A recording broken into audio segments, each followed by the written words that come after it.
ये हूँ जामदा लोकल भाई आईडी आप जानते आउ ये हूँ देखु आप देखु आप केते सुंदर भाव में सूर्यमुखी फूल चाष चली आते सुंदर लगुच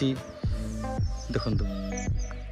आए साग मैंने आप देखिपे मो पछपटे केते बढ़िया सूर्यमुखी फूल चाष होती और आज मुझे आपको सूर्यमुखी फूल चाष देखेबी और आज मुझे मयूरभंज जिलार बहड़दा ठारू मात्र 18 किलोमीटर दूर से जारकाणी पंचायत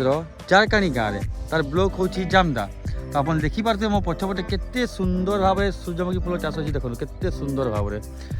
जे सूर्यमुखी फूल चाष कर चाषी तो जाना मुहर जे केमती चाष कर चाष कर लाभदान होती सूर्यमुखी फूल चाष करके से कौन करेंगे लक्ष्य कौन अच्छी से मार्केट बिक्री करेंगे ना तेल बाहर करेंगे कौन करेंगे मोर शुणा चलतु गुंडाई भाई अच्छा ना हूँ गुंडाई मारांडी और घर जारकाणी तो मुझे शुणा जे भाई केते दिन स्टार्ट कर कौन करेंगे चाष कर भाई किसी कहते से विषय नमस्कार मो ना गुंदाई मार्डी ग्राम जारकाणी ए वर्ष आम सूर्यमुखी चाष कर तेल पर्पज कराई तो भाई जो तेल आप बाहर करेंगे फूलटा केते दिन लगुच गछ स्टार्टिंग मैक्सिमम 2 मास 2 मास हो जाऊँगी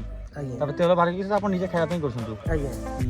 तो आप शुणी पारे भाई मोर तेल पर्पज भाई करते सुंदर भाव में आप लिखिपे मो पछपटे भाई केते सुंदर भाव चाष कर तो ये वीडियोटा आपको भल लगी जल्दी जल्दी शेयर करूँ तो आप देखिपे आम भाई आम पाखे अच्छे चाषी भाई और केते सुंदर भाव में सूर्यमुखी फूल चाष होती देखो केते सुंदर भाव में चारिआडे खाली सूर्यमुखी फूल 6टा बिल भाई चाष कर सूर्यमुखी फूल देखो केते सुंदर लगुच लोकेशन देखो व्यू देखो